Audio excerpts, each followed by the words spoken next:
Before Columbus set sail, long before the name America was ever spoken, there were other civilizations here, brilliant, refined, and far more profound than we once imagined. They left no written words, yet they left behind order, belief, and a rhythm of life so deeply in tune with nature that it became almost invisible. And perhaps it was that very harmony that caused them to be forgotten. Then the winds changed. As other worlds began to expand through sword and scripture, their civilizations faded quietly into silence. Not because they were weak, but because they had become one with the earth and with time itself, until no one could tell where humanity ended and nature began. Those who came later, Columbus, explorers, missionaries, saw only forests, plains, and what they called wilderness. They did not realize they were walking upon the remains of lost cities, places once illuminated by ritual and faith. And within that silence, the past drifted away, not destroyed, but simply forgotten. Tonight, on Bedtime History, we return to this land, to listen as the earth itself tells its story. Before the mountains had names, before humans ever drew a line between themselves and nature, North America was nothing but an endless expanse, wild, frozen, and full of mystery. Ice covered nearly half the continent, stretching from the Arctic all the way down to what is now the heart of the United States. Each winter seemed to last a century, and every breath of wind carried the echo of the Ice Age, an age when glaciers moved in silence, carving the veins of time across the earth. But the world was not always cold. Between the ages of frost and thaw came fleeting moments of warmth, brief, yet long enough for life to try and take hold. Mammoths wandered the plains, herds of bison thundered through the snow, and behind them a small human figure followed their tracks. These people had no names, no nations, no sense of borders. They were simply the first, the ones who crossed the boundary between nature and awareness, between survival and the beginning of history. From Siberia they crossed a vast land bridge that once connected two worlds, a place we now call Beringia. It was not merely a bridge of ice and grass, but a bridge of destiny. They carried with them fire, stone, and the memory of lands left behind. As the ice melted and the oceans rose, the bridge disappeared beneath the waves. But those who had crossed remained. They became the first seeds of humanity in North America. The world they entered was unforgiving. Cave lions, saber-toothed tigers, and towering bears ruled this land. Humans were fragile creatures among the giants of nature. Yet it was that very fragility that made them different. They learned to read the tracks in the snow, to listen to the wind, to respect and speak to the spirit of the animal they hunted. In the harshness of the climate and the solitude of endless nights, the first idea of soul and spirit was born, not from fear, but from gratitude and reverence. Then the seasons changed, the earth slowly warmed, and the glaciers retreated north, leaving behind fertile valleys and flowing rivers. Grass spread, forests rose, and small bands of people began to wander farther, spreading across the continent, from the Great Lakes to the Atlantic coast, from the Texas plains to the Nevada desert. They did not know they were discovering a new continent. They simply followed the herds, the sun, and the call of life itself. Each generation moved a little farther, pressing footprints into thin layers of ice, marks that would remain hidden for tens of thousands of years until humans uncovered them in the ancient earth. Those footprints, pressed into mud and ash between New Mexico and the Yukon, stand as undeniable proof that people were here long before history ever began to write. For centuries, scholars believed that the first humans arrived in North America about 13,000 years ago, the Clovis culture, named after its distinctive spear points found in New Mexico. But recent discoveries have shattered that belief.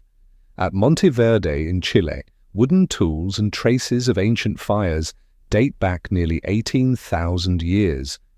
At White Sands, New Mexico, human and child footprints lie side by side with those of mammoths dated to over 21,000 years ago. If true, that means they could not have simply come from north to south. They were already here before the ice even opened the way. The south to north hypothesis that the earliest humans might have appeared first in South America and gradually moved northward was once seen as impossible. Yet as caves in Brazil, Patagonia, and Mexico revealed artifacts older than Clovis, that impossibility began to look more like a forgotten truth. Perhaps there were many routes, not just through Beringia, but also along the Pacific coast, where small groups may have traveled by boat, hugging strips of land not yet swallowed by the sea. On the ancient geological map, the coastline looked nothing like it does today. Vast plains, now buried beneath the ocean, once stretched wide and dry. Places where people may have camped, built fires, and watched the stars before the rising seas erased their world. Beneath the cold waves of the western shore, the remains of those first villages may still lie hidden, entombed in silence and sand. However they came, the first people did more than survive. They adapted. They learned to hunt giant beasts, to store food in the natural chill of ice, and to share fire as a sacred ritual of unity. And when the last bands of travelers finally crossed the final sheets of ice, they beheld something no human had ever seen before: endless plains, sparse forests, and great rivers flowing southward. There they stopped, lit their fires, and laid the first stones of community. Across the vast grasslands of the Great Plains, what we now call Kansas, Nebraska, and the Dakotas, the first people began to learn how to live with nature rather than against it. They built their camps along rivers where herds of bison came to drink, and from there they organized great hunts. No longer solitary wanderers, they lived as communities, dividing roles among themselves: sentinels to watch the herds, craftsmen to shape tools, keepers of the fire, and gatherers of food. In the harsh winds and burning sun, a simple yet effective form of society quietly took shape. Their tools were symbols of adaptation. Long before the bow and arrow, they used the atlatl, a lever made of bone or wood that hurled spears twice as far and with far more force. The Folsom and Clovis spear points, crafted from sandstone and polished to a near-perfect edge capable of piercing a bison's thick hide, reveal an astonishing level of technical skill for a hunter-gatherer society. During migration season, dozens of hunters would surround entire herds, driving them toward natural cliff traps or marshy pits. At Lindenmeyer, the soil still bears the memory of those hunts: bison bones piled upon each other, broken spear tips, half-burned charcoal, frozen glimpses of a world both primitive and deeply organized. What truly kept them alive was unity. Within each camp, roles were clearly understood: the toolmaker, the lead hunter, the meat preserver, the caretaker of children. No laws were written, but everyone knew the code. They shared their food, divided hides for clothing, and passed the fire from hearth to hearth.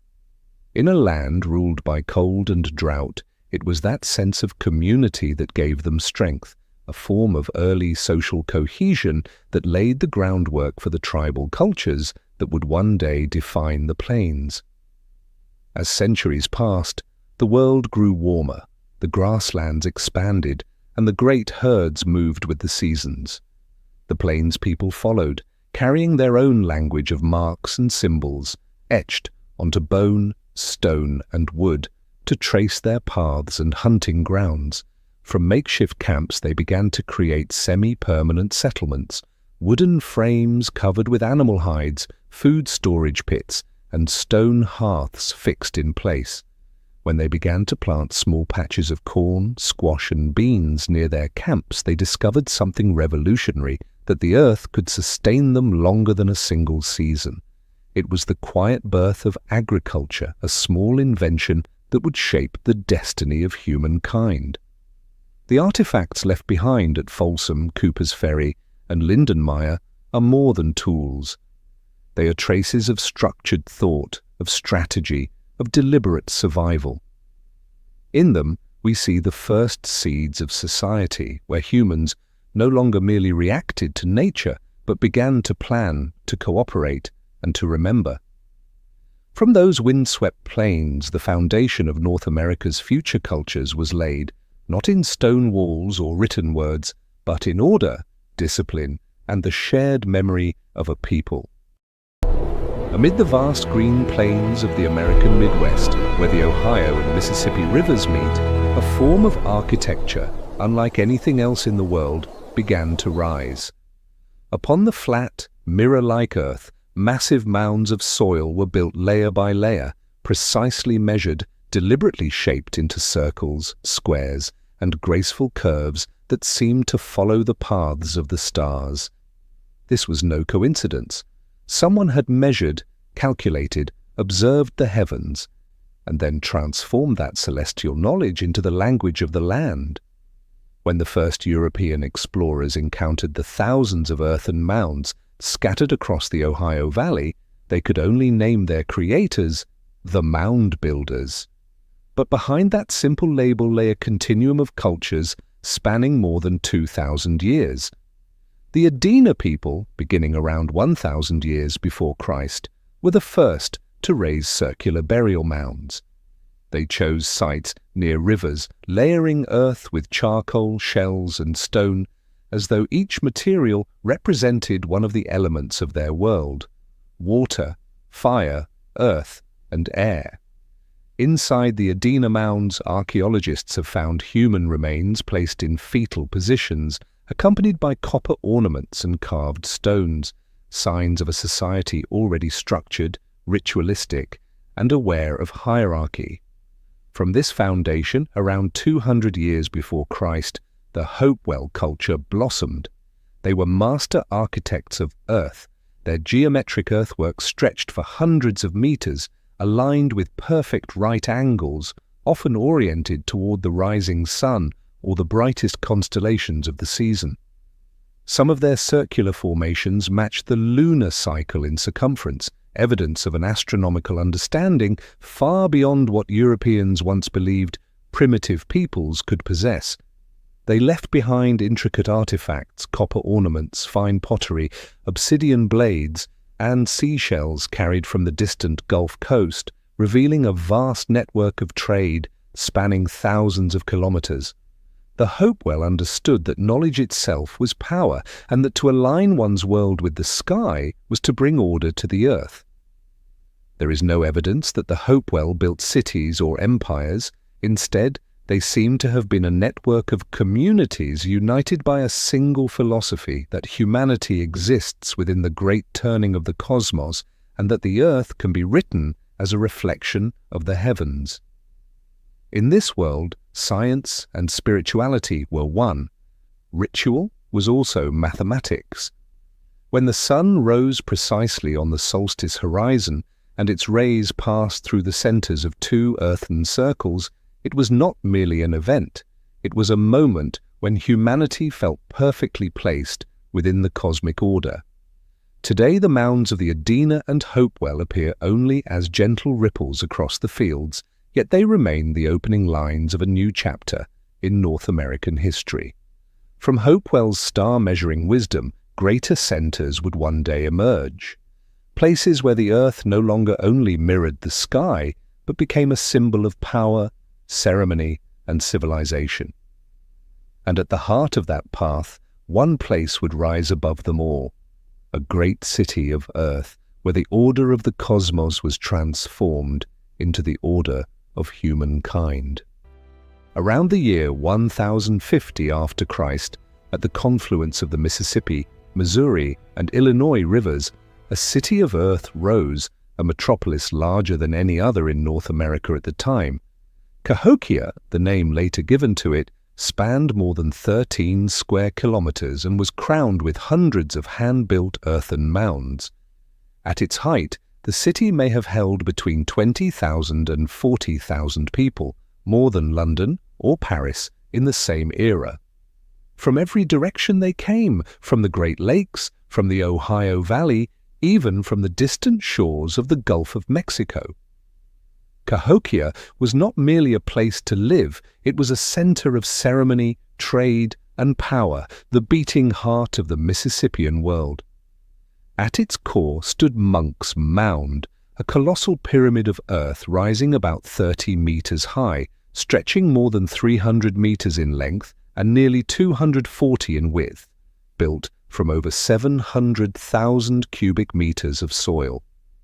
Each layer was a page in time, a record of expansion, of ritual, of power declared. Upon its summit stood the palace or temple of the great sun, the supreme ruler believed to be the living embodiment of the sun itself. Each dawn, the first light pierced straight across the central plaza and climbed the mound's peak, transforming the entire city into a vast clock measuring the pulse of the cosmos. Surrounding Monk's Mound were more than 120 others, conical, pyramidal, and flat-topped, arranged along precise north-south and east-west axes, so accurate that even modern engineers stand in awe. On the western edge stood Woodhenge, a great solar circle of 48 red cedar posts, 125 meters in diameter, used to mark the solstices and equinoxes. When the sun rose on the summer solstice, the shadow of the central post aligned perfectly with the temple of the great sun, proof of a refined astronomical knowledge and a belief that the order of heaven must be reflected upon the order of the earth. Cahokia's economy was no less sophisticated. Canoes glided along the Mississippi carrying copper from the Great Lakes, shells from the Gulf Coast, obsidian from the Rocky Mountains, and turquoise from the far southwest. In the bustling central marketplace, these goods were exchanged alongside food, pottery, and ritual offerings. In this way, Cahokia became the crossroads of a trade network spanning more than 2,000 kilometers, a testament that the indigenous peoples of the Americas had built an interconnected economy long before Columbus set sail. Yet behind this prosperity lay a sacred order, woven from ritual. At sunrise, thousands gathered around the great plaza, all facing the peak of Monk's Mound. Priests lifted polished copper sheets to catch the first rays of dawn. Below them, white shells reflected the glow of fire, shimmering like water. Light danced across metal, across waves, across thousands of silent faces, a single moment where humanity, earth, and sky breathed together as one. Everything in their world moved in cycles. Fire met water, day followed night, the old season yielded to the new. Time to them was not a river, but a circle. When they planted seeds, lit fires, or buried the dead, they believed they were mirroring the movements of the universe itself, a ceremony in which the cosmos was both witness and participant. And when night returned, after the drums quieted and the incense faded, they looked upward. The sky stretched black and vast, jeweled with stars, and across that darkness the Milky Way curved like a great serpent of light, its body winding, coiling, gliding across the heavens. It swallowed the moon and released the sun, continuing the eternal ritual that humankind had just performed upon the earth below. In their eyes, that serpent was more than an image. It was the spirit of the cycle itself, the guardian of the gate between earth and sky, between life and death. And from the mounds of Cahokia, that belief spread outward, becoming the legend of the sky serpent, a symbol of the endless motion of the world, of the turning circle that no one could ever stop. Ancient Choctaw legends tell that the world was once covered by water. When the sky serpent stirred, the land rose and became the continents. The Creek believed that when it grew angry, storms and floods would come, drowning the earth. For the Cherokee, the sky serpent was the living soul of the Milky Way, a being of creation and destruction, forever maintaining balance between opposing forces. Elsewhere it was called Uktena, the horned serpent, said to dwell both in deep rivers and in the night sky, revealing itself only when the world fell into disorder. In indigenous art, the serpent's form appears everywhere, carved in stone, cast in copper, etched onto ancient amulets. Its eyes mirror the sun, its body coils in 7 bends, sometimes merging with wings like those of a bird, all reflecting a belief that sky and earth are one continuous being. During sacred ceremonies, shamans wore serpent-shaped necklaces, symbols of their power to cross the threshold between the seen and unseen worlds. In rituals of planting and harvest, the serpent represented the river itself, the flowing lifeblood of the land. What is astonishing is how universal this image became. From the Great Lakes to the Gulf of Mexico, from Florida to Kentucky, the sky serpent appears again and again, passed down across millennia as a shared language, perhaps born in the time of the Hopewell and carried forward through generations like an engraving upon the human soul. To them, the serpent was not a god, but the rhythm of the cosmos itself, a heartbeat that humankind could only listen to, never control.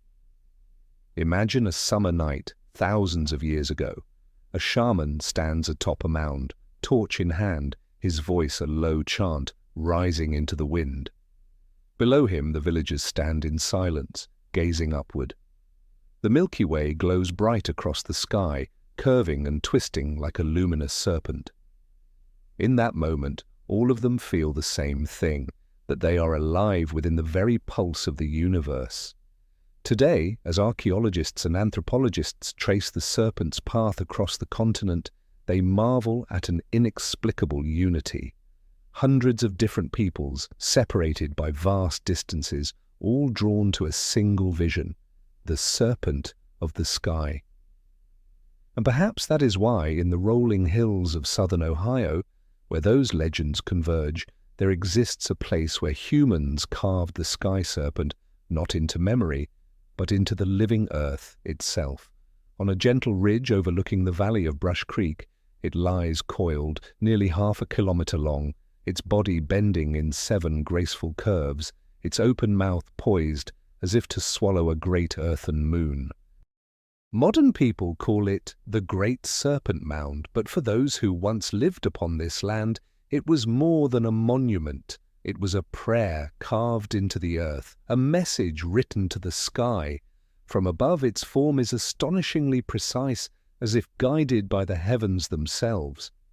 The serpent's head faces the setting point of the summer solstice. Its curving coils align with the rising and setting of the sun during the spring and autumn equinoxes, as well as with the moon's most extreme cycles. Though built more than 1,000 years ago, its creators clearly understood the movements of the sky and transformed that celestial knowledge into form upon the ground. The question of who built it still has no single answer. Beneath its soil, archaeologists have uncovered layers of ash and pottery belonging to different ages. Carbon-14 analysis suggests that the mound's base dates to the Adena culture, around 1,000 to 300 years before Christ, while the upper layers, containing Fort ancient pottery, belong to the 11th century after Christ. Perhaps the Fort ancient people reused or expanded an older sacred site, a chain of generations adding to the same shape, turning it into a collective inheritance that spanned over 2,000 years. Whoever its builders were, the Serpent Mound remains a testament to astonishing skill in both engineering and astronomy. Without stone or mortar, it was formed from thousands of tons of earth, piled, packed, and sculpted, with a height variation of less than a single meter across its entire length. The serpent's body follows the natural ridge of the hill, creating the illusion of motion as moonlight slides across it at night. Each curve seems designed to catch the shadows of celestial light, a cosmic calendar that could be read not by words, but by sight. Its meaning is still debated. Some scholars see it as an agricultural observatory used to mark the rhythms of planting and harvest.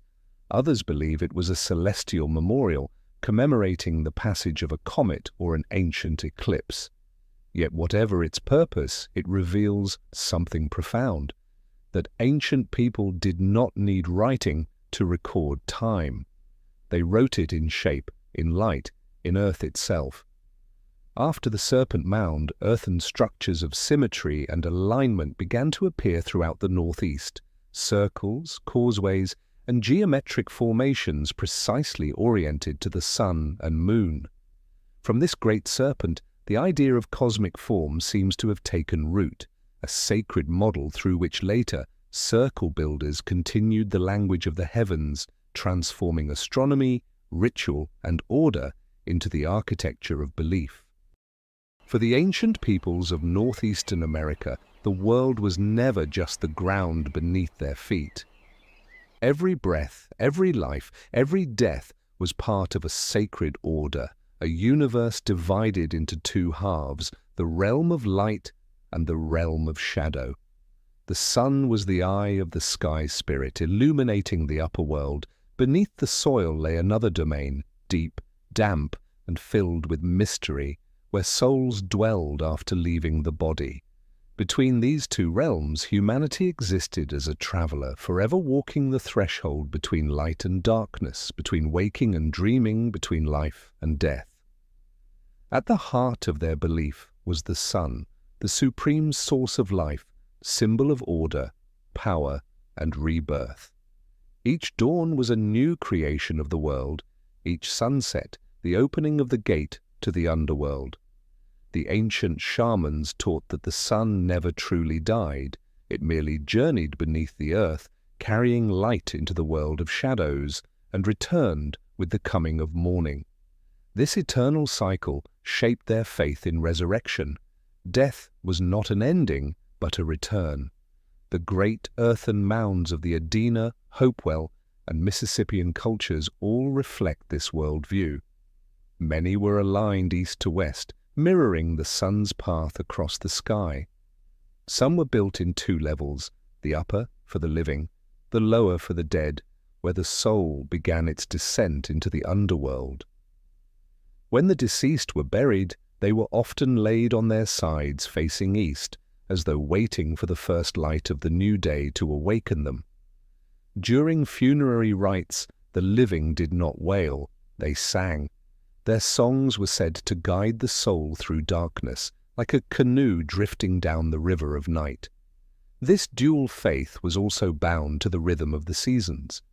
In spring, when the earth opened and green returned, the sun triumphed over darkness. In winter, when the light grew weak and the soil turned cold, the underworld reigned. The great summer solstice festivals, where people danced around fires, arms raised to the sky, were not mere celebrations of harvest, but rituals to preserve cosmic balance, to ensure that light would return after the season of darkness. Some legends say that the world beneath was not only home to the dead, but also to luminous deities, fiery spirits who guarded the waters and the veins of the earth. Rivers, caves, and deep wells were seen as gates to the underworld. Shamans conducting rites often wore masks painted half gold and half black, one side radiant like the sun, the other dark as night, symbols of the balance humanity must maintain. For if one force ever triumphed over the other, the world would fall into chaos, drought or flood, famine or despair. In Mississippian art, the hawk, symbol of the sky, often appears beside the serpent, symbol of the earth. They were not enemies, but counterparts. The hawk carried souls upward, the serpent guided them below. Between them stood humanity, the only creature born of the earth yet able to gaze toward the heavens. From this awareness grew a profound philosophy that both worlds must be honored, for light cannot exist without shadow, and life cannot endure without bowing to death. Standing between sun and soil, between light and darkness, ancient people found their place in the cosmos. They no longer lived by instinct alone. They sought to move in harmony with the rhythm of the sky. To them, the sun was not just a source of light, but the heartbeat of the world, and darkness was not destruction, but the place where all beginnings and all returns were born. From this understanding, they built their strange and sacred monuments, circles of earth, of light, and of faith, where astronomy and ritual became one, as if humankind and the heavens were breathing together. Across the misty fields of the Ohio and Scioto river valleys, vast earthen circles still lie hidden beneath modern farmland and quiet neighborhoods. They are so geometrically perfect that one might mistake them for the work of modern surveyors, yet they have been there for more than 2,000 years, shaped by hands that knew no writing, only the language of wind, shadow, and the turning of the sun. People today call them the circle builders, the ones who turned earth into calendar, ritual, and prayer all at once. Their creations stretch across central Ohio, circles, squares, and ellipses connected by long earthen avenues that flow like celestial axes. At Newark, the earthworks complex covers more than 5 square kilometers, featuring a massive circular enclosure nearly 360 meters wide, joined to a perfect square 280 meters across by a straight causeway almost 600 meters long. In the Scioto Valley, similar formations form a great network aligned along the east-west horizon, as if the entire landscape itself were one enormous observatory. When archaeologists reconstructed these sites using LIDAR technology, they discovered astonishing precision. At the summer solstice, sunrise light shines directly down the narrow earthen passage to the center of the circle. At the winter solstice, sunset falls exactly along the opposite line.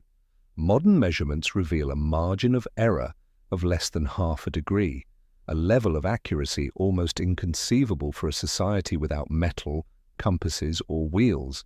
For them, the sky was the clock, and the earth was its hand. But these circles were not built merely to watch the heavens. They were ceremonial stages where humankind met the cosmos. When the sun rose at the perfect angle, drums echoed across the fields, and hundreds of people stepped into the circle, walking in rhythm around its center. They did not see it as worship, but as alignment, a way to tune themselves to the rhythm of the world.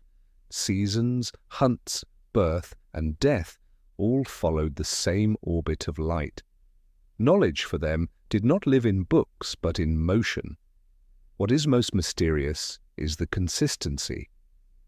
At every site, Newark, Chillicothe, High Bank Works, the same proportions, angles, and combinations of circle and square appear again and again. Geometry, it seems, was not an art, but a faith. The circle symbolized the heavens, the square, the earth, and where the two forms met was the gateway, the point where human and divine worlds touched.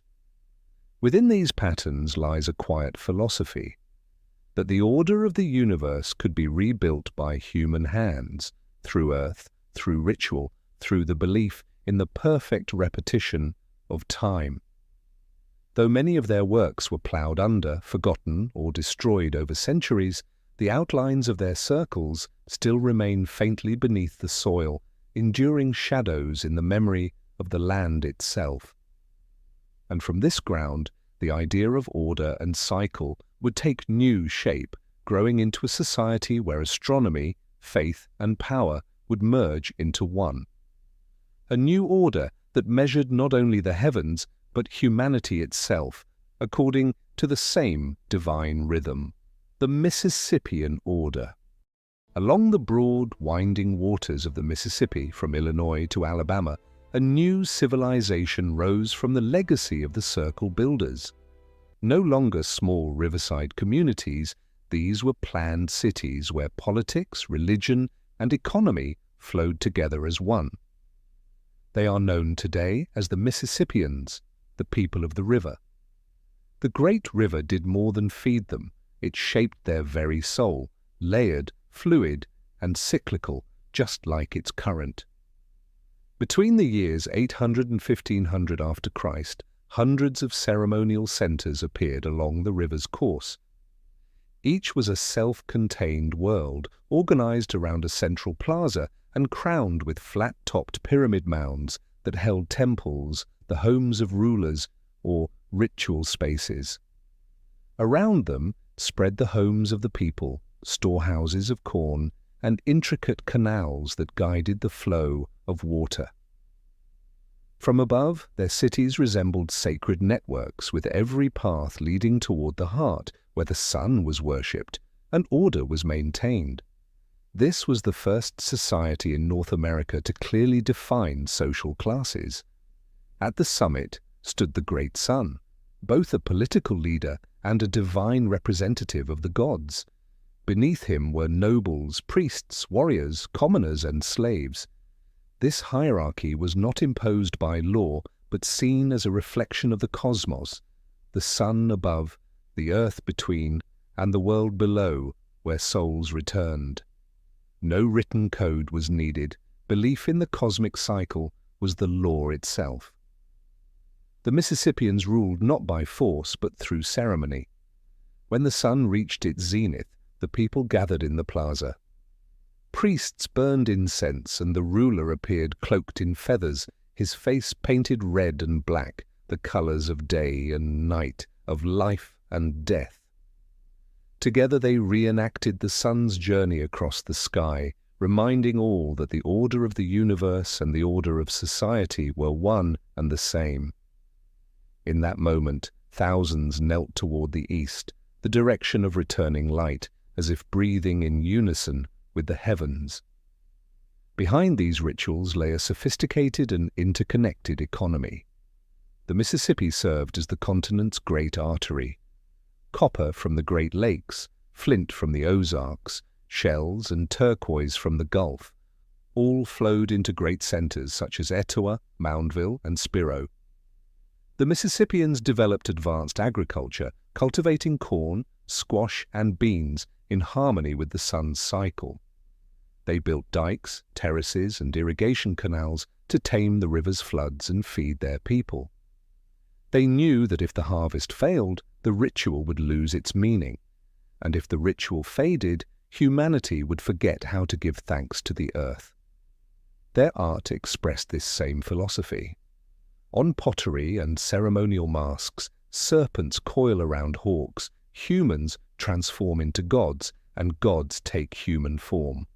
Red and black, their dominant colors, symbolized the dual forces of nature, not in conflict, but in balance.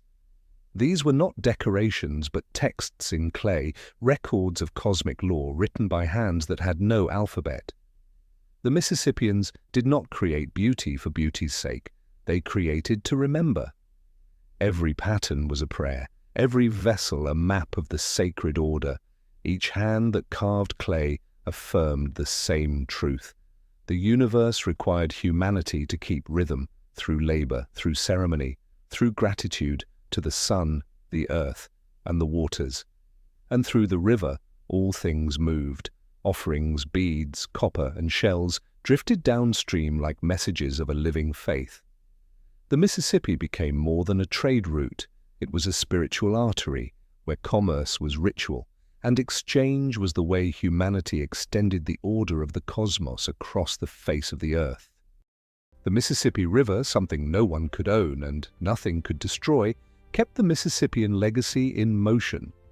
From the Great Lakes to the Gulf of Mexico, from Missouri to Alabama, this ancient network of trade flowed like the circulatory system of the earth itself. If Cahokia was the beating heart of the civilization, then the trade routes were its veins, carrying matter, meaning, and spirit together. Every grain of copper, every seashell, every wooden canoe was a message of connection. From the warm southern seas, Cyprus boats carried shells, pearls, coral, and red dye northward along the Gulf Coast and up the river. Far to the north, around Lake Superior, ancient miners extracted red copper with stone hammers, metal believed to be the blood of Mother Earth. When these two worlds met, an exchange took shape: copper for shell, flint for pottery, goods for ceremony. There was no currency, no contract, only promise and trust. Trade required no written law, for it was governed by belief that giving was a way of keeping the universe in balance. The rivers became the great highways of ancient North America.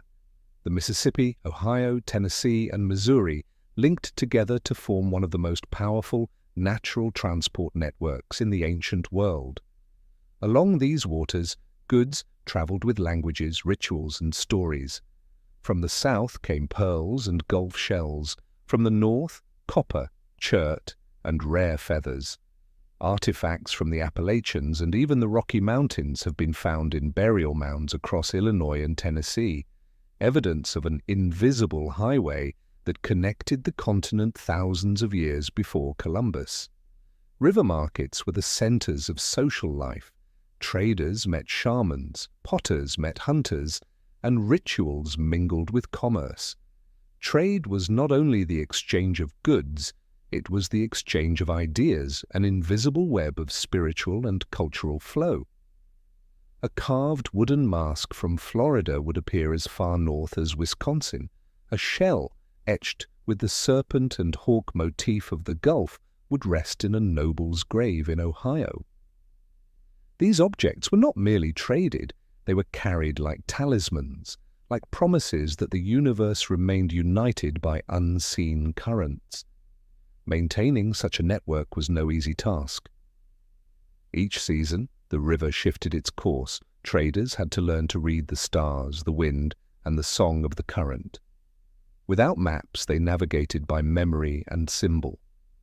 Carvings on pottery, bone or shell, served as the language of trade, each spiral or engraved line a sign of a tribe, a greeting, or a pledge of safety. In a world without writing, commerce became the first universal language. Today, archaeology has retraced those ancient roots. In Illinois, shells from the Caribbean have been unearthed. In Tennessee, copper from Lake Superior. In Florida, obsidian from Mexico. These artifacts traveled thousands of kilometers, crossing the lands of countless peoples, yet they bear shared markings, a silent testament that trade was the bridge between culture and faith. For the Mississippians, trade was not merely survival, it was equilibrium. They believed exchange was the law of nature. Rivers flow to the sea and rain returns to the land. People give and receive to preserve harmony. During harvest festivals, they offered foreign treasures to the gods, a southern shell, a northern shard of copper, as proof that the world still moved in balance. And when those offerings were placed into the hands of the dead, their journey did not end, for to them trade did not merely link lands but connected the two worlds themselves. In the world of the Mississippians there was no gold or silver, yet two sacred materials held a power greater than any precious metal, copper and shell. One gleamed like fire, symbolizing the sun and authority. The other shone pale as mist, symbolizing water and the soul. Between them, people saw the balance of the universe, between male and female, sky and earth, life and death. And from that belief, copper and shell became the twin symbols of religion, order, and the human yearning to cross the boundary between worlds. Their origins lay far apart.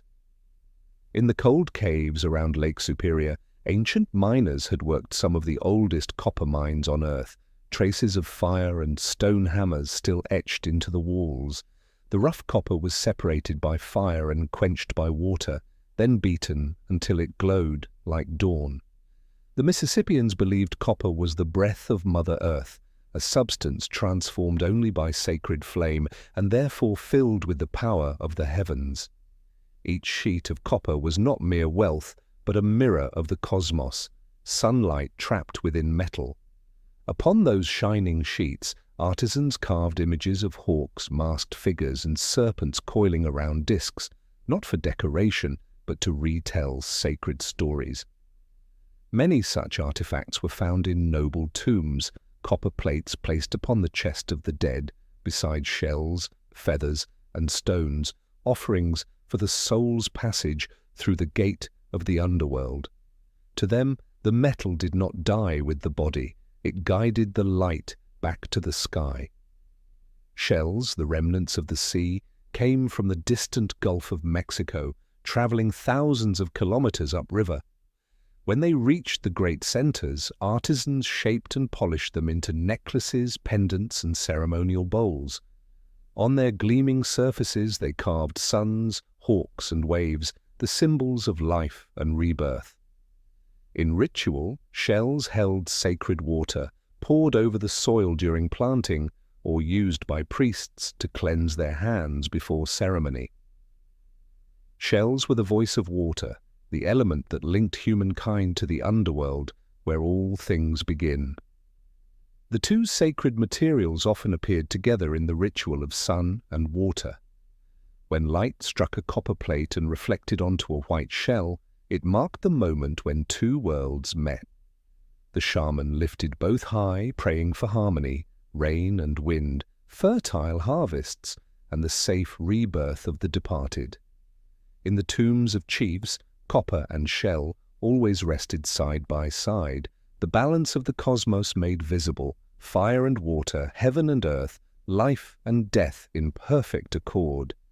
Yet copper and shell also revealed the hierarchy of their world.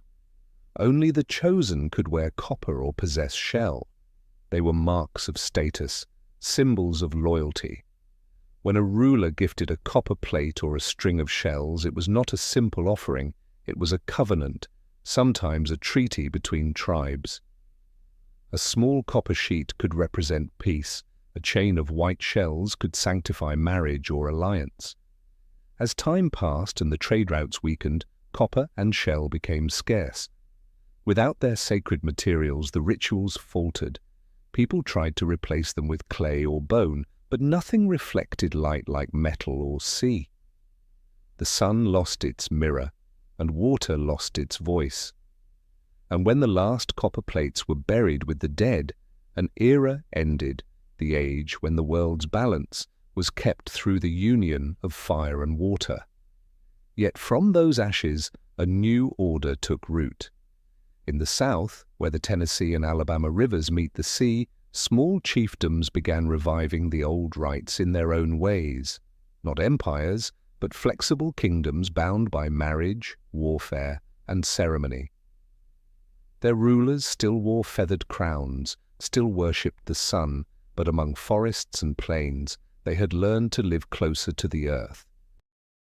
They came to be known as the Southern Kingdoms, the native chiefdoms of the American South, stretching from Georgia to Alabama, from Mississippi to Florida. Here, the spirit of the Mississippian world still breathed, not as bright as before, but deep, steady, and enduring like the slow pulse of a heart that had survived the storm. Amid the oak forests and open fields, these kingdoms preserved the echoes of the old order. At the center of every community rose an earthen mound, part temple, part palace, part emblem of power.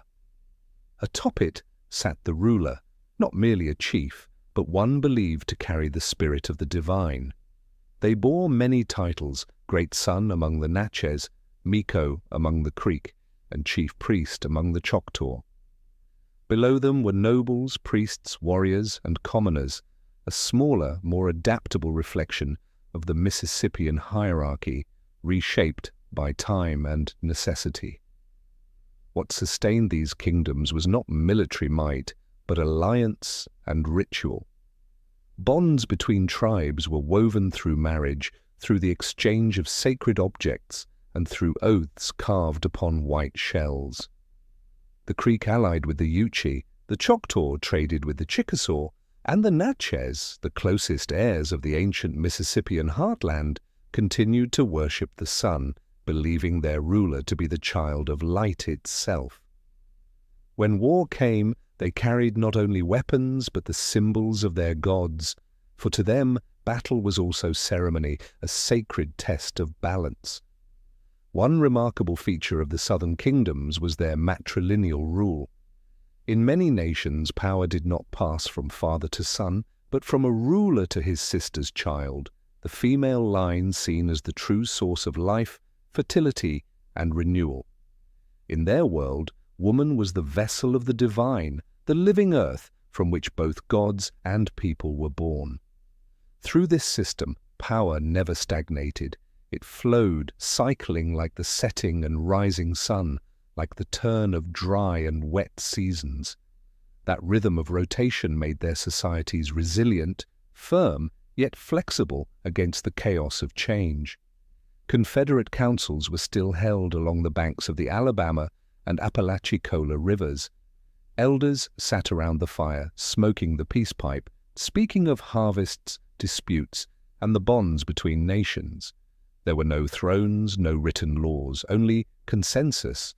Order endured through memory and ceremony, through the retelling of old stories about the sun and the waters, reminding all that true authority came not from man, but from nature itself. Yet beneath this calm surface, cracks began to spread. The climate shifted, the rains came late, the soil grew dry. Forests were cut for timber, charcoal, and construction. As the earth weakened, so did trust among the tribes. Small disputes turned to holy wars, each people convinced that only their God could restore balance to the world. Meanwhile, the Mississippi shifted its course, trade routes collapsed, and Cahokia, the old symbol of cosmic order, fell into silence. And yet, even amid crisis, one thing never changed. The southern kingdoms never separated faith from power. Every council, every festival, every battle began with a prayer to the sun. When a ruler died, he was not simply buried with sacred objects. His temple atop the mound was set aflame, sending his spirit skyward. It was not death, but a rite of renewal, power, leaving the flesh to rejoin the eternal cycle as if the universe itself were beginning again. And then, around the year 1300 after Christ, the flame went out. Cahokia, once home to tens of thousands, a city built from earth and faith, became, within just a few generations, an empty field. Wind and grass reclaimed the sacred mounds where temples to the sun once stood. The ceremonial avenues vanished beneath layers of silt. The great plazas where thousands once gathered now survive only as the silent shadows of memory. For centuries, archaeologists have asked the same haunting question. What happened to Cahokia, to a civilization that once touched the light of the divine, only to sink into the darkness of forgetting? There was a time when this city embodied the cosmic order, where humans lived in rhythm with the sun, the soil, the water, and ritual. But that very greatness became the seed of its fall. The population swelled beyond what the land could feed. Forests were stripped bare for wood, to build homes, to fire pottery, to raise the towering mounds. The earth cracked, the river changed course, the waters dried, and then came floods. Nature, once their sacred ally, began to turn against them. Some scientists believe climate change was the chief cause. In the late 13th century, the Earth entered a brief cooling phase now known as the Little Ice Age. Harvests failed, rainfall shifted, and the Mississippi rose unpredictably, sweeping away fields. Farmers who once trusted the gods to protect their crops began to doubt. When rituals no longer brought rain, faith began to crumble. The rulers lost their divine authority. The social order dissolved like layers of soil carried off by the flood. Others suggest Cahokia collapsed from within. As the ruling class grew distant from the people, ceremonies turned hollow, and citizens began to leave. Archaeological evidence tells of growing unrest, human bones bearing marks of violence, homes burned, temples abandoned. Some mounds were left unfinished, as if their builders had walked away mid-construction, or simply lost the will to continue. Perhaps it was belief itself, the very force that once bound the city together, that was the first to die. When modern archaeologists unearthed its remains, they found traces not of destruction, but of departure. There were no mass graves, no toppled walls, only new layers of soil gently covering the old. It was as though the people of Cahokia knew their time had ended and chose to leave in silence, offering their city back to the earth as a message to those who would come after. After Cahokia fell silent beneath the soil, something strange happened. The rivers still flowed, the forest still breathed, the birds still returned with the seasons. Yet the people began to move. It was not an exodus of panic, but a quiet migration. They did not vanish, they dispersed like seeds carried by the wind, scattering the memory of the Sun City across the continent. From Illinois down to Tennessee, from the Ohio Valley to the shores of Florida, groups of people carried fragments of Cahokia's culture, its symbols, and its spirit, giving rise to those we now call the wandering tribes. They did not travel as armies, but as families. Some followed the rivers, others the trails of the herds, and some simply walked eastward, toward the sunrise where they believed their ancestors had once come from. With each step, they carried small sacred things: a piece of pottery, a copper amulet etched with a hawk, a handful of ash from an old mound. These were not mere keepsakes, but vessels of memory. To them, leaving Cahokia was not abandoning home, it was carrying its soul forward. They blended into the landscape, building new camps by rivers, lighting fires on unfamiliar soil, and retelling old stories to their children. Over generations, those stories ceased to be history and became legend, tales of the hill where the sun sleeps, of the giant who lifted the earth toward the sky, of the serpent as long as summer. Slowly, memory became myth, and myth became identity. Later, ethnographers would notice striking similarities among the tribes of the eastern and southern woodlands, the same symbols repeating across vast distances: serpents, birds, and circles. The Creek people still held the green corn ceremony, a harvest ritual that descended directly from Mississippian agricultural rites. The Natchez still called their ruler the Great Sun and worshipped the sun as the supreme deity. The Cherokee still spoke of the mound builders who vanished westward, leaving footprints in the forest. It seemed that the memory of Cahokia had never truly died. It had simply changed its name, its tongue, and lived on in the hearts of the wanderers. In their world, the past was never severed. There was no before and after, as in European history, but a great circle of time where ancestors, descendants, and spirits all coexisted within the same sacred space. When elders told stories, they did not begin with long ago, but with when the world was young. In those words still echoes Cahokia's belief that life always returns, that no matter how far humanity travels, it remains within the eternal rhythm of earth and sky. Some went even farther, crossing the Appalachian Mountains to reach the Atlantic coast. There they met other peoples, trading, marrying, and blending. From these crossings, new cultures were born: the Powhatan of Virginia, the Timucua of Florida, distant heirs of the Mississippian flow. They no longer remembered the name Cahokia, but they still honored the sun, the spirit realms, and the cycles of birth, death, and renewal. The memory of a vanished city had become cultural DNA, passed through blood, through song, through tattoo and dance, an echo of a civilization that once burned bright, then dissolved into the living memory of the ocean's edge. And it was there, along that coastline, where the memory of the Mississippians mingled with the sound of the waves, that another chapter of history began. Since the first European ships landed in the 15th century, The story has always been told that Columbus was the man who united the old world with the new. But what if that was not entirely true? What if centuries or even millennia before him, others had already crossed the sea, touched this continent, and then vanished like shadows upon the waves? The idea of pre-Columbian contact is not a modern fantasy, but a theory grounded in evidence, and among all possibilities, one case stands firm. The Norse, the seafarers of the north, descendants of people who lived between ice, wind, and a restless ocean. Their story begins in the sagas, the old Icelandic chronicles that recount the voyages of Leif Erikson, the son of Eric the Red. Around the year 1000 after Christ, he left Greenland, blown off course by the wind, and came upon a land of forests, fish, and green meadows.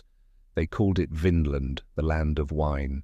They built houses, hunted, explored, and for a brief moment believed they had found a new world. For centuries, the story was dismissed as legend until 1960, when two Norwegian archaeologists, Helge and Anne Steen Ingstad, excavated Lanso Meadows in Newfoundland. Beneath the frozen ground, they uncovered 8 long wooden houses, stone hearths, a forge, and iron ship nails crafted on site.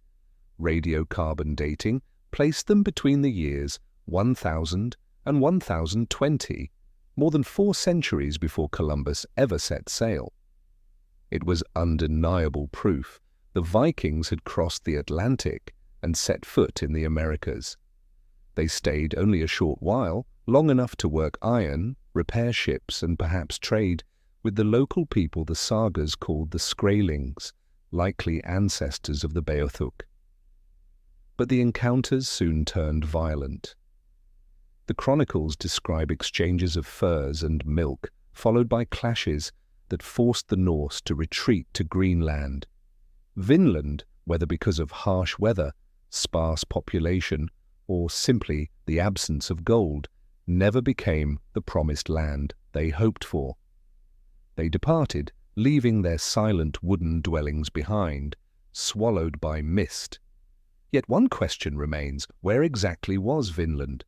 The sagas speak of 3 lands: Helluland, the land of stone, likely Baffin Island; Markland, the land of forests, possibly Labrador; and Vinland, a place where wild grapes grew naturally, perhaps as far south as Nova Scotia or even New England. If true, the Vikings travelled much farther than the single known site suggests. Even today, driftwood samples, rusted iron tools, and traces of ancient campfires continue to surface along the North Atlantic coast, like fragments of waves left behind by their voyage. The Vikings may have departed, but they left behind the first confirmed European footprints on American soil, a timeless reminder that the ocean has never been a wall, but a bridge between worlds thought forever apart. But the Vikings were not the only possibility. On the far side of the Atlantic, scholars as early as the 19th century began to ask a daring question. Could the Phoenicians, the master mariners of the ancient Mediterranean, have crossed the ocean 3,000 years ago? These were the same traders who sailed beyond the Pillars of Hercules, reached the western shores of Africa, and carried their goods, their script, and their stone tablets engraved with the god Baal. Some amateur archaeologists have claimed that strange inscriptions found in the Americas, such as the Los Lunas Decalogue stone in New Mexico, bear traces of Phoenician writing. Most scholars dismiss such findings as coincidence, yet the idea that a seafaring civilization might have crossed the Atlantic before Rome even existed still lingers like a riddle. If they came, what did they see, and why did no one remember? Then came the Polynesians, the unmatched voyagers of the Pacific. They once navigated thousands of miles, linking islands from Hawaii to New Zealand using nothing but stars, swells, and wind. Archaeological evidence confirms that they reached the coasts of South America, exchanging sweet potatoes and chickens with native peoples long before European contact. Could it not be possible, then, that their double-hulled canoes, light, strong, and astonishingly seaworthy, had also touched the shores of ancient California or Mexico? Some Polynesian legends speak of a far eastern land where the sun rises from the sea, perhaps a fading memory of the American continent itself. Even bolder theories suggest that the Egyptians, the Celts, and even the Chinese during the voyages of Zheng He might have sailed farther than history records. Roman coins have been found in Maine and Georgia, inscribed stones in Oklahoma, ceramic figurines in Mexico bearing African features. Each discovery raises the same unsettling question. Are these coincidences, or the forgotten remains of journeys that slipped through the cracks of recorded history? Perhaps even more intriguing are the echoes in the oral traditions of the native peoples themselves. The Iroquois tell of great boats as large as mountains that moved without wind. The Choctaw speak of red-haired people who came from the east and then vanished. The Navajo remember that our ancestors once saw the masts of the sun rising from the sea. These accounts, faint yet enduring, have survived across centuries, like the distant echo of a memory left out of official chronicles. Maybe what matters is not who came first, but that they may have met at all. The ocean, rather than a wall, may once have been a bridge between worlds. The Gulf Stream flows directly from West Africa to the Caribbean. The Pacific trade winds could easily have carried Polynesian vessels toward California. When we stop seeing the sea as a barrier and start seeing it as a road, the ancient world suddenly feels different, wider, more fluid, and far more connected than we ever imagined.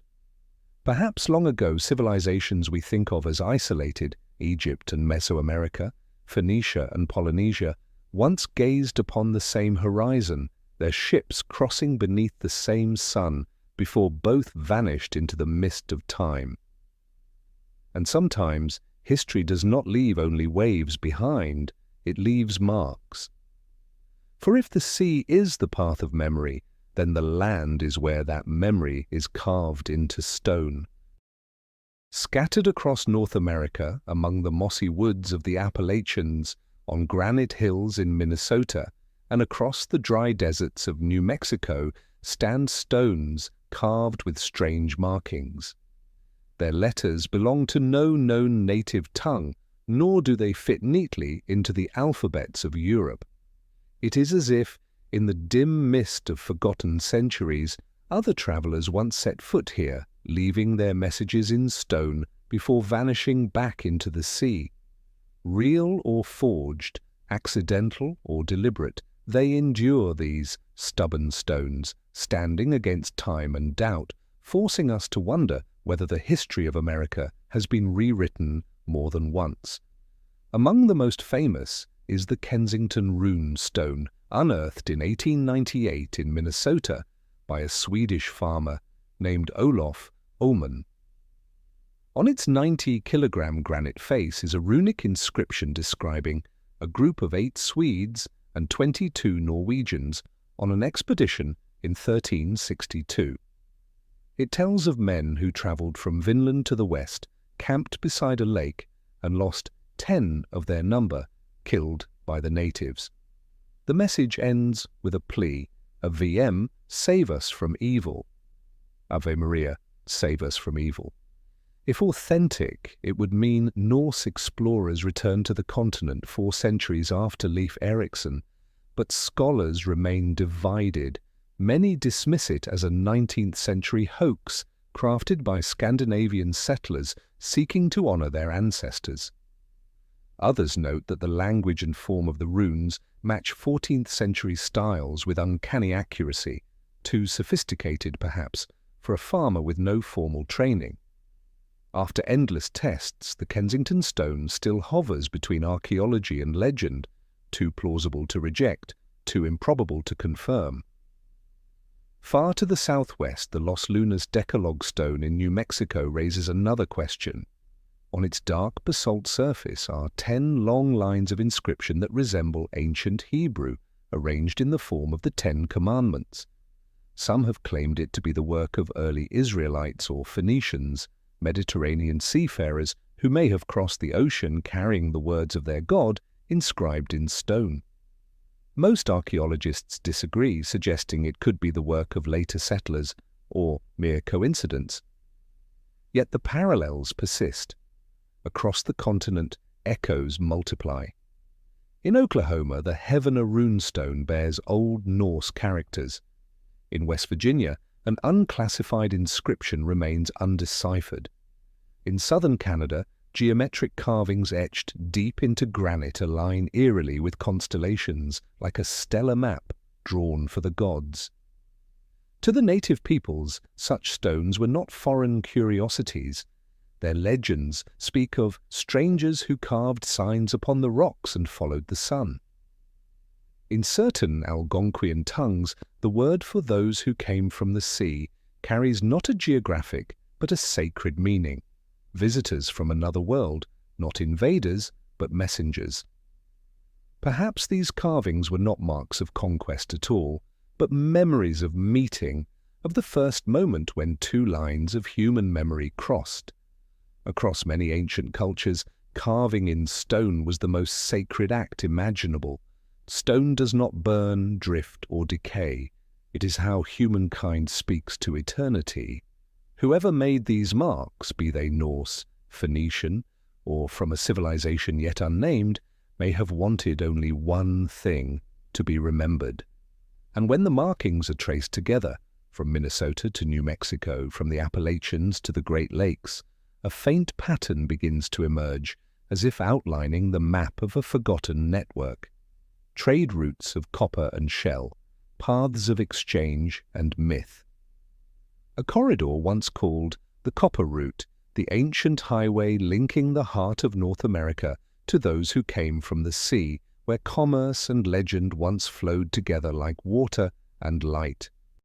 From the wind-swept hills north of Lake Superior, where the water gleams like molten metal, ancient peoples once discovered a miraculous substance, native copper, one of the few metals on Earth found in pure form, unbound by ore, needing no fire to be shaped. Thousands of years ago, the inhabitants around the Great Lakes hammered, carved, and polished that red metal into spears, blades, bracelets, and sacred ornaments. It was more than a tool, it was the metal of the spirit, shining at the crossroads of earth, fire, and water. On the Keweenaw Peninsula and Isle Royale, archaeologists have uncovered tens of thousands of prehistoric mines, some dating back more than 5,000 years. Stone hammers, broken veins of ore, and deep extraction pits reveal that millions of tons of copper were once taken from the ground. Yet only a fraction of that copper appears in Native American artifacts, nowhere near enough to account for what was mined. Most of it somehow is gone. And from that absence was born one of history's most provocative theories, the Copper Route, an ancient transoceanic trade network that may have linked two worlds long before Columbus. Supporters of this idea point to the Bronze Age, between 3,000 and 1,200 years before Christ, when Egypt and Mesopotamia reached their peak. The demand for copper in the ancient Near East far exceeded local supply. Strangely, the copper from the Great Lakes matches the chemical purity and isotopic balance of some artifacts from the Mediterranean. Could it be that millennia before the age of sail, a sea highway crossed the Atlantic, where copper was exchanged for gold, salt, or sacred goods? The Phoenicians, masters of ancient navigation, are often named in this hypothesis. They had already sailed beyond the Strait of Gibraltar and along the west coast of Africa. If they had ever heard tales of a land to the west of the setting sun, where copper lay close to the surface, might they have dared to go further? Some imagine they reached the shores of Canada or New England mining copper, trading with the local peoples, and returning east with ships filled with gleaming treasure. No proof exists, and yet no evidence fully denies it either. Only the faint ripples of geology and legend remain. The Ojibwe, who still live near Lake Superior, tell stories of people who came from the sea, with light hair and skin like stone, arriving in boats with wings. They spoke no known language, traded metal and shells, and vanished again into the mist. The tribe called them the people of the setting sun. Perhaps it was only a metaphor, or perhaps the echo of a real encounter passed through so many generations that it became myth. Modern isotope studies now suggest that Great Lakes copper is distinct from that of the Near East, leading many scientists to reject the idea of transatlantic trade. Yet the question lingers: if it was not carried away, where did those millions of tons of copper go? No caches have been found, no signs of recycling, no evidence that local cultures used it in such vast quantity. It seems as if part of it simply vanished, as though someone once came, took what they needed, and left forever. Some geographers propose a natural route. From Keweenaw Peninsula, ancient traders could have followed the Mississippi southward to the Gulf of Mexico, then ridden the Gulf Stream across the Atlantic. That warm ocean current, cutting like a glowing ribbon through the cold sea, could easily have carried ships, cargo, and stories across worlds. If so, the ocean did not divide civilizations, it connected them in the rhythm of water and wind. And perhaps it is from those same currents, where trade, legend, and memory intertwine, that one ancient name still resonates through time: Atlantis. Not merely a lost city, but a metaphor for the collective memory of a world once joined, before the ocean rose to separate everything we thought was apart. The name Atlantis, the legendary realm described by Plato, has long stood as a symbol for all that humankind has lost, a radiant civilization destroyed, a memory of an age when mortals still walked close to the gods. Yet few notice that the shadow of Atlantis stretches far beyond the Mediterranean. It reaches across the ocean, echoing through the ancient legends and sacred symbols of the Americas. Plato wrote that Atlantis lay beyond the Pillars of Hercules, outside the Strait of Gibraltar, a continent greater than Libya and Asia Minor combined, whose people possessed abundant gold, copper, and tin, and whose city was built in concentric rings of land and water. Then, in a single night and day of catastrophe, the entire land sank beneath the sea. Although Plato may have meant it as an allegory of moral decay and the corruption of power, the story feels too vivid, too precise, as if he were describing something humanity once remembered, not merely imagined. And when European sailors first crossed the Atlantic, many believed that the world beyond the waves was the very place where Atlantis had once been. But there is another line of thought, that North America itself may be the surviving remnant of that sunken world. In the 19th century, scholars such as Ignatius Donnelly proposed that the great American civilizations, the Maya, the Inca, the Mississippian, were descended from the survivors of Atlantis. When their homeland drowned, they sailed across the ocean, carrying with them knowledge of astronomy, architecture, and sacred ritual. They reached the Yucatan, then followed the Mississippi deep into the continent, planting the seeds of order, of earthen pyramids, of solar worship, the same symbols that still shimmer through their descendants' heritage today. Though no archaeological evidence supports that claim, it reflects a deeper intuition that all civilizations may rise from a shared memory, then vanish, leaving only faint trails in myth.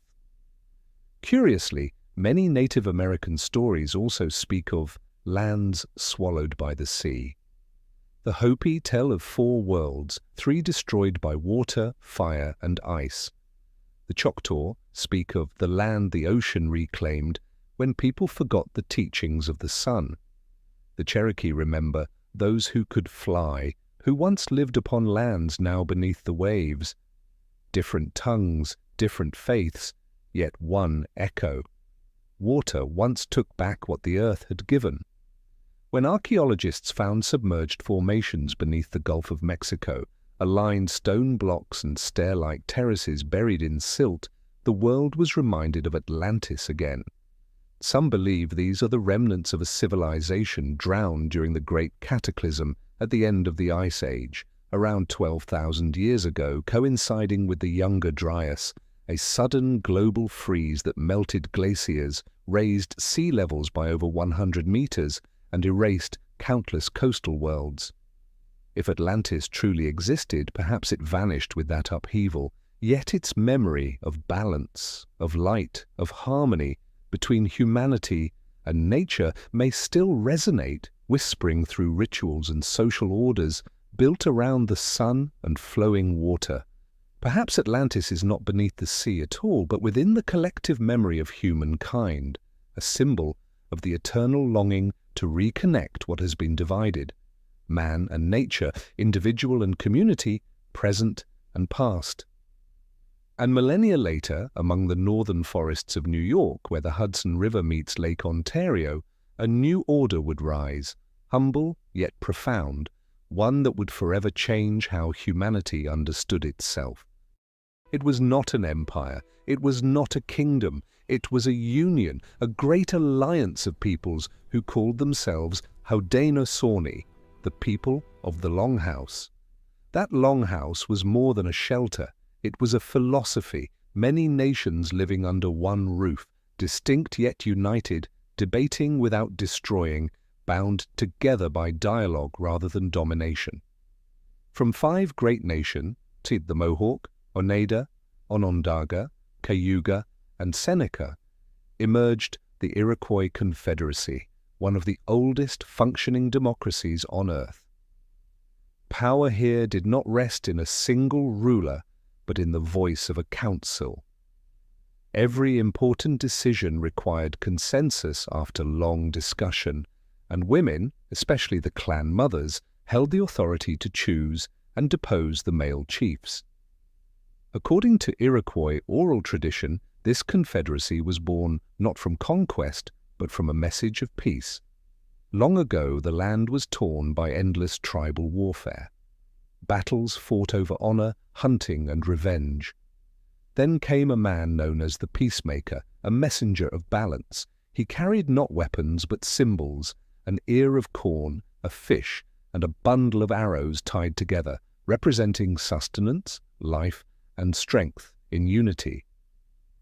Beside him traveled Hiawatha, a man once broken by loss who became the voice of compassion. Together they journeyed from village to village, preaching the great law of peace. One by one the nations listened.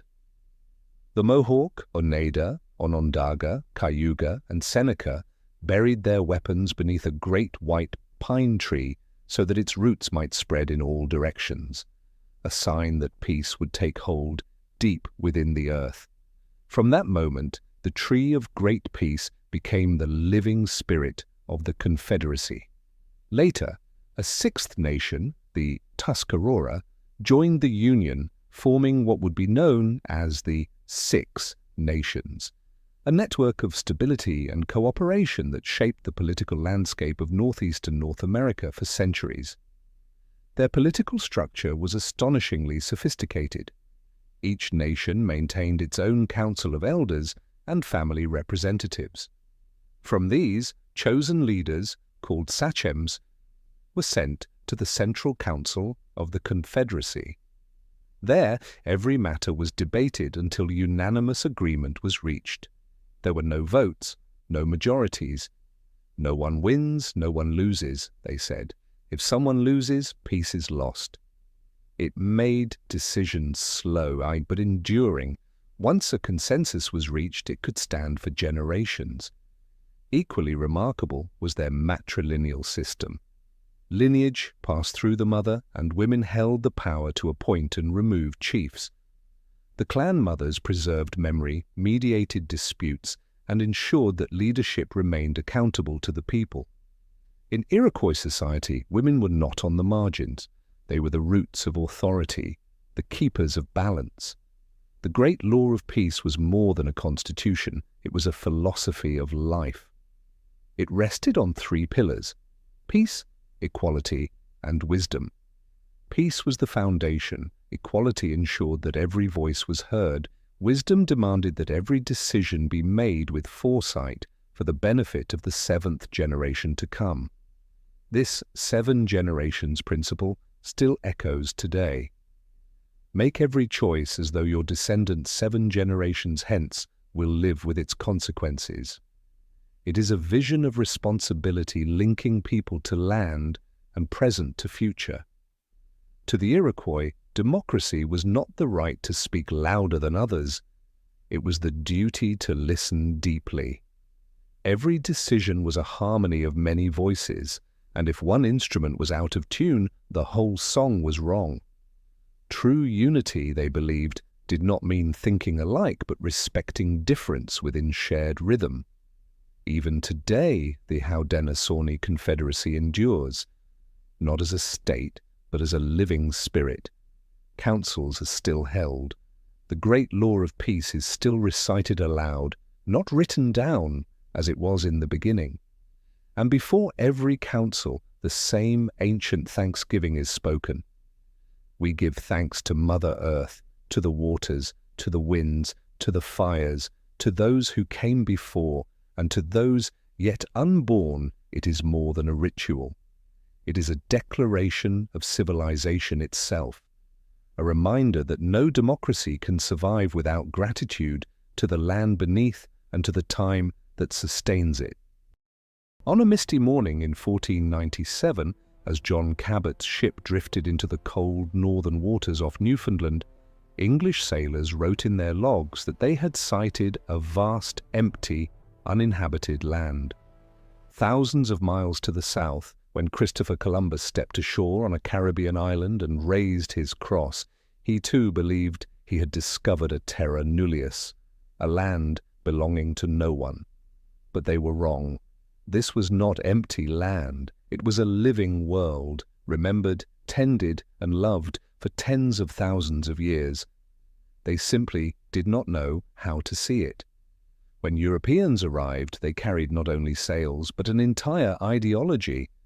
In their vision, land was wealth, people were labor, and history began only when written down. The oak forests, the maize fields, the ceremonial mounds, all were seen merely as nature. They did not understand that the forests were burned seasonally to renew life, that the grasslands were maintained through cyclical harvests, that rivers were the veins of living communities. To them, a world without kings or writing was wilderness, and so in a landscape of profound ecological order, they saw only emptiness. The earliest Spanish and French chronicles are filled with astonishment. They wrote of cities of earth, of people who worshipped the sun, of cornfields aligned as neatly as those of Europe. Yet instead of recognizing an independently advanced civilization, they named the inhabitants noble savages, a phrase that praised while erasing, admiring while denying. They romanticized their purity, then set out to civilize them, to teach them how to be human. For the indigenous peoples, that moment was like a cold wind sweeping through their world. They saw the white sails rising from the horizon like giant birds carrying strange light. They welcomed the newcomers with gifts, corn, fish, and water. In their languages, the word for stranger often meant brother, for all souls were believed to be born of the same earth. But their gift was misunderstood. To the Europeans, a gift was a transfer of ownership. To the indigenous, it was a sharing of life. Two worlds met, but they spoke entirely different languages, one of hospitality, the other of dominion. From that point forward, the conflict was no longer about territory, but about the meaning of existence itself. The Europeans built forts, planted flags, and renamed the land, each act a way of rewriting the world. The indigenous peoples looked upon these new maps and understood the newcomers had not come to live with them, but to live instead of them. Names like El Dorado, New World, and Nouvelle France began to cover lands that already had names, spirits, and memories. To the native peoples, land could never belong to anyone, because they were part of the land, not its owners. The New World, therefore, was never new. It was an ancient memory misread by foreign eyes. Yet that misunderstanding would ignite a chain of upheavals no one could foresee. The spread of disease, the flood of migration, and the erasure of memory. They were the shadows gathering behind the white sails, the darkness that followed the dawn. Before the great battles, before the broken treaties, before the forests were cut down, death had already arrived. It came not with swords or uniforms or royal decrees, but in breath, in wind, in the warmth of a shared blanket. Within a single century of first contact, over 90% of North America's indigenous population vanished, not by war, but by disease. It was an apocalypse without thunder, a massacre without soldiers, yet it changed the soul of the continent forever. The Europeans brought with them things invisible but deadly: smallpox, measles, influenza, typhus, malaria. To immune systems that had never met such invaders, these diseases spread like wildfire through dry grass. One sick traveler could infect an entire village within days. When the first expeditions moved on, they left behind silence, empty homes, untended fields, entire nations erased before anyone could even name the catastrophe. Many lands the colonists later claimed as uninhabited were, in truth, open-air cemeteries. Smallpox, and the empire's invisible weapon, struck first. It came north with the Spaniards from Mexico, then drifted east with French and English traders along the Mississippi and St. Lawrence rivers. Missionaries recorded scenes too terrible to describe. Their faces swelled, their skin blistered like coals, their eyes went blind, they died without recognizing one another. In many tongues, smallpox was called the sky's sorrow, for they could not understand why their gods had turned against them. So many died that there were none left to bury the rest. Villages were reclaimed by the forest, trails disappeared under new grass, and rivers swallowed canoes left to drift. When the English arrived in New England a century later, they wrote with wonder, "The land is rich and empty, as if nature herself prepared it for us." They did not know, or refused to know, that it was disease, not providence, that had cleared their way. For indigenous peoples, the plagues were not only medical disasters, they were spiritual collapses, when the sick could no longer attend ceremonies, when the storytellers fell silent, when no one remained to sing the songs that called the rain, society itself began to crumble. In their cultures, every role, healer, drummer, keeper of tales, was sacred. When they died, not only lives ended, but memories too. Ancient stories tell of souls of the sick wandering, unable to find their way home. Shamans lit sage and sweetgrass, singing the old songs to guide them back to Mother Earth. But eventually even the healers succumbed. The fires went out. The songs stopped. Silence spread. Spanish chronicles describe once dense regions of the southeast, filled with thriving fields and earthen cities, that turned to wilderness within 2 generations. When Hernando de Soto marched through the Mississippi Valley in 1541, he saw cultivated fields, plazas, and ceremonial mounds. A century later, French explorers found only forest and soil-covered ruins, the ghostly outlines of civilizations mistaken for natural hills. In that silence, nature returned. Trees reclaimed houses, deer and wolves walked forgotten roads, Modern scientists believe the population collapse was so vast it reduced global carbon dioxide, cooling the planet slightly, a tragic contribution to Europe's Little Ice Age. Proof, perhaps, that humanity and Earth breathe the same air. When one civilization dies, even the atmosphere mourns. To the Europeans, the plague was God's will, a divine sign that the land was theirs to take. But to the native peoples, it was the betrayal of faith itself.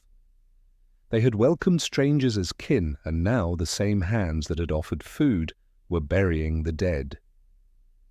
In many indigenous languages, there is no word for epidemic. They simply said, "The earth is grieving." After the plagues had passed, when the land stood empty and villages had turned to ash, a second storm arrived, quieter, yet far more ruthless. It did not burn forests, it burned memory. It did not kill with fire, it killed with words. Its name was civilization. And under its banner, Europe began one of the most systematic acts of cultural destruction in human history. It began with an idea that sounded almost kind: to civilize. As Christian churches and imperial powers expanded westward, they sought not only to claim land, but to reshape souls. They believed the wild spirit of indigenous peoples needed salvation. But in the process of saving, they erased entire worlds. Languages, beliefs, music, stories, peeled away layer by layer, breath by breath.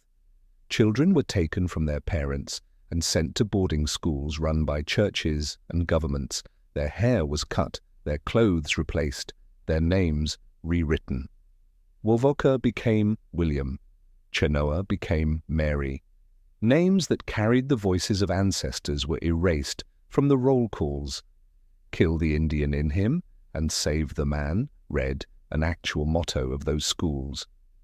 And with every classroom lesson, a piece of culture died. Language, the heartbeat of memory, was banned outright. Any child caught speaking their mother tongue was beaten, locked away, or forced to kneel for hours. Within a single generation, hundreds of languages disappeared. Languages that once had 10 different words for the wind that could name the scent of rain or the sadness of the soil, all silenced. Every time a storyteller died unheard, an invisible library collapsed. Adults were forced to abandon their faiths. The sun dance, the rain ceremony, the ghost dance, outlawed as pagan. Sacred statues were smashed, drums were burned, and holy landscapes were renamed after Christian saints. Black Hills became Mount Rushmore, where the faces of 4 presidents were carved into the sacred heart of the Lakota's Mother Earth. To the world, it was a symbol of patriotism. To them, it was the wound of the earth itself. Then came the Indian removal acts of the 19th century, the final blow that tore people from their sacred geography. Hundreds of tribes were forced to march thousands of miles to dry, desolate lands called reservations, far from water, far from memory. Tens of thousands died from hunger, cold, and exhaustion. The survivors called it the Trail of Tears. Children born on that march grew up without knowing what the word home meant. And when they came of age, they no longer spoke the language of their grandparents. A civilization had been uprooted from its soil, and there is no pain deeper than that. Meanwhile, churches rose upon holy ground, chapels were built atop burial mounds, crosses replaced stone circles, agricultural festivals were renamed as saints' days, ancient stories were baptized, rewritten to fit the Bible. The Great Spirit, once the divine presence that lived within all things, was replaced by a distant, singular God who ruled from above and judged from afar. To the indigenous, this was not conversion. It was the loss of their very voice to name the world. By the 20th century, the United States and Canada had legalized this erasure.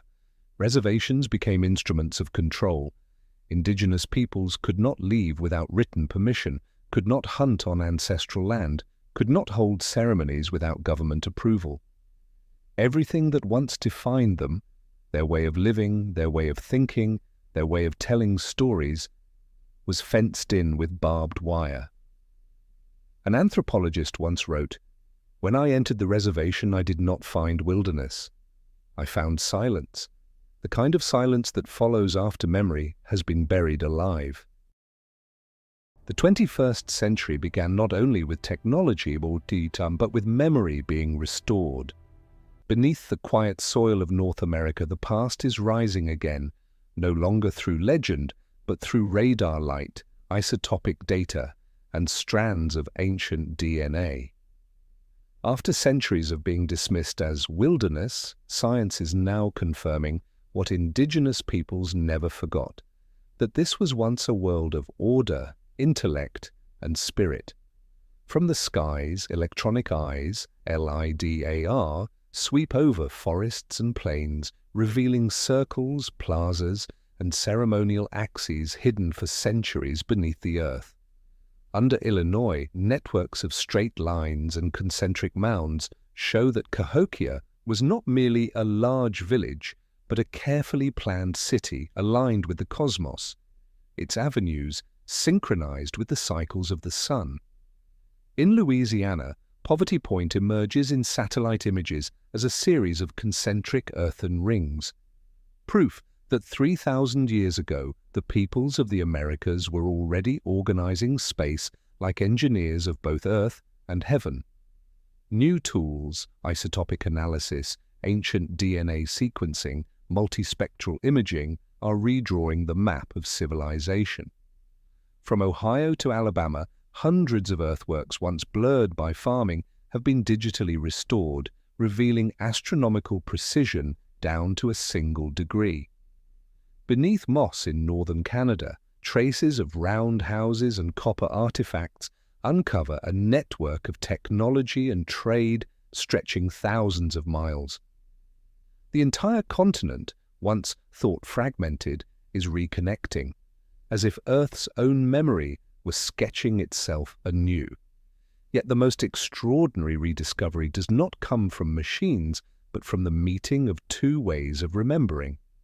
When archaeologists announce a new radiocarbon date, indigenous elders often smile. Our ancestors told that story long ago. To them, science has not discovered anything. It has merely caught up to memory. With every site that receives a new name, a corresponding song is sung, a reminder that archaeology does not unearth the past, it verifies the faith of the land. Because of this renewal, long-forgotten centers are entering the world's heritage once again. Cahokia and Poverty Point are now UNESCO World Heritage Sites. Etowah and Moundville have become research and cultural centers. The ceremonies of the sun, the once silenced languages, are being taught again in schools. Songs once buried in dust now echo across excavation sites. Science, once the instrument of conquest, has become a way of returning, of listening to what the earth has been saying all along. Ancient DNA studies have gone even further, revealing that the indigenous peoples of North America were never late arrivals, but a continuous lineage stretching back at least 15,000 years. Unbroken, rooted. They did not appear in history, they are history. That realization forces the world to reconsider civilization itself, not as something built from marble or metal, but as a balance between human and nature, a wisdom that modern science is only now learning again from them. And when the last layer of soil is lifted, when sunlight spills across the sacred mounds, one truth becomes clear. Nothing is ever truly lost, only forgotten. The rediscovery, then, is not merely an excavation of artifacts, but an excavation of human memory. It reminds us that the past is never gone. It still breathes in the soil, whispers through the wind that passes over the old mounds, waiting for someone who knows how to listen.